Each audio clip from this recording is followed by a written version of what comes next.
வணக்கம். எனது அன்பிற்குரியவர்களே, அனைவருக்கும் வணக்கம். நீங்கள் எல்லாரும் எப்படி இருக்கிறீங்க? நீங்கள் எல்லாரும் நீண்ட ஆயுள், ஆரோக்கியம், ஐஸ்வர்யமாக இருக்கணும்னு நான் உங்களுக்காக கடவுள்கிட்ட பிரார்த்தனை பண்ணிக்கிறேங்க. இன்னைக்கு என்ன இந்த வீடியோவில் பார்க்க போகிறோம் அப்படின்னா, நாளைக்கு வெள்ளிக்கிழமை, கார்த்திகை மாதத்தில் வர முதல் வெள்ளிக்கிழமை. அதில் ஒரு சிறப்பு இருக்குது. அது என்ன சிறப்பு அப்படிங்கிறது தான் நான் இந்த வீடியோவில் நான் சொல்ல போகிறேன். ஒரு சிலருக்கு தெரிஞ்சிருக்கும், தெரியாமலும் இருக்கும். தெரியாதவங்க இது தெரிஞ்சுக்கிட்டிங்கன்னா உங்களுக்கு யூஸ்ஃபுல்லாக இருக்கும். சரிங்களா? என்னோட சேனலை சப்ஸ்கிரைப் பண்ணாமல் பார்த்துட்டு இருக்கிறவங்க சப்ஸ்கிரைப் பண்ணிட்டு பாருங்கள். அப்படியே இந்த வீடியோ பிடிச்சிருந்ததுன்னா லைக் பண்ண மறந்துடாதீங்க. சரி, வாங்க இப்போ நம்ம வீடியோக்குள்ளார போகலாம். நாளைக்கு கார்த்திகை மாதத்தோட முதல் வெள்ளிக்கிழமை.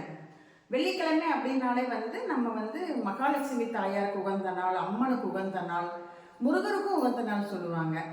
அது எல்லாத்துக்குமே தெரிஞ்சிருக்கும். நாளைக்கு என்ன சிறப்புன்னு பார்த்தீங்கன்னா, ஆயில்ய நட்சத்திரம். அது ஒரு சிறப்பு. ஆயில்ய நட்சத்திரம் என்னடா சிறப்பு, எப்போ வர்றது தானே அப்படின்னு நினைப்பீங்க. ஆயில்ய நட்சத்திரத்துக்கு என்ன சிறப்புன்னு பார்த்தீங்கன்னா, அந்த நட்சத்திரத்தில் தான் நம்மளுடைய அகத்தியர் பிறந்திருக்கிறார். அகத்தியர் அதாவது மகான், சித்தர் அப்படியெல்லாம் சொல்லுவாங்க இல்லையா, அவர் பிறந்திருக்கிறாருங்க. அவர் அந்த அன்னைக்கு மாதத்தில் ஒரு தடவை அந்த நட்சத்திரம் வரும். அந்த நட்சத்திரம் வர்ற அன்னைக்கு அகத்தியர் இருக்கிற அந்த கோயில் இல்லை அகத்தியர் அந்த இது மாதிரி தனியாக ஏதாவது கூட வச்சுருப்பாங்க. அந்த ஒரு மடமாட்டா அது மாதிரி கூட இருக்கும்.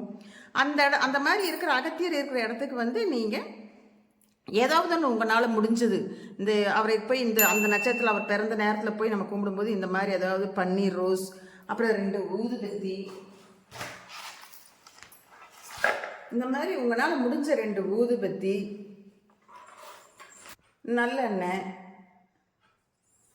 முடிஞ்சது ஏதாவது வாங்கிட்டு போய் அவருக்கு கொடுத்துட்டு சாமி கும்பிட்டுட்டு நீங்கள் அன்னதானத்துக்கும் கூட ஏதாவது நீங்கள் வாங்கிட்டு போகலாம்.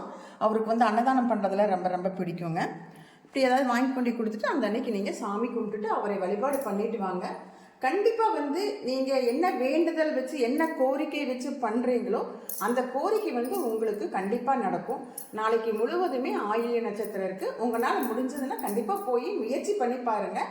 கண்டிப்பாக உங்களுடைய வேண்டுதல், கோரிக்கைகள் என்னென்ன உங்களுக்கு மனசில் வேண்டுதல் இருக்கோ அதெல்லாமே உங்களுக்கு அவர் கண்டிப்பாக நிறைவேற்றி தருவாருங்க. இது நான் அனுபவித்த என்னுடைய அனுபவத்தை தான் நான் உங்கள்கிட்ட ஷேர் பண்ணிட்டு இருக்கிறேன். சரிங்களா? கண்டிப்பாக உங்களுடைய வேண்டுதல் அவர் நிறைவேற்றுவாருங்க. நானும் உங்களுக்காக அவர்கிட்ட வேண்டிக்கிறேன். நான் நாளைக்கு கண்டிப்பாக போவேன். நீங்கள் யாரெல்லாம் வேண்டுறீங்களோ உங்கள் வேண்டுதல் எல்லாமே நிறைவேறணும்னு சொல்லி நானும் உங்களுக்காக வேண்டிட்டு வரேங்க. சரிங்களா? இந்த வீடியோ கண்டிப்பாக உங்களுக்கு யூஸ்ஃபுல்லாக இருக்கும் அப்படின்னு சொல்லி நினைக்கிறேன். பிடிச்சிருந்ததுன்னா எனக்கு ஒரு லைக் பண்ணுங்கள். ஏதாவது தெரியாத பிள்ளைங்களுக்கு ஷேர் பண்ணி பாருங்கள். என்னோட கௌரிஸ் ஹோம் சேனலை சப்ஸ்கிரைப் பண்ணிட்டு பாருங்கள். நன்றி, வணக்கம். நான் உங்களை அடுத்த வீடியோவில் பார்க்குறேங்க.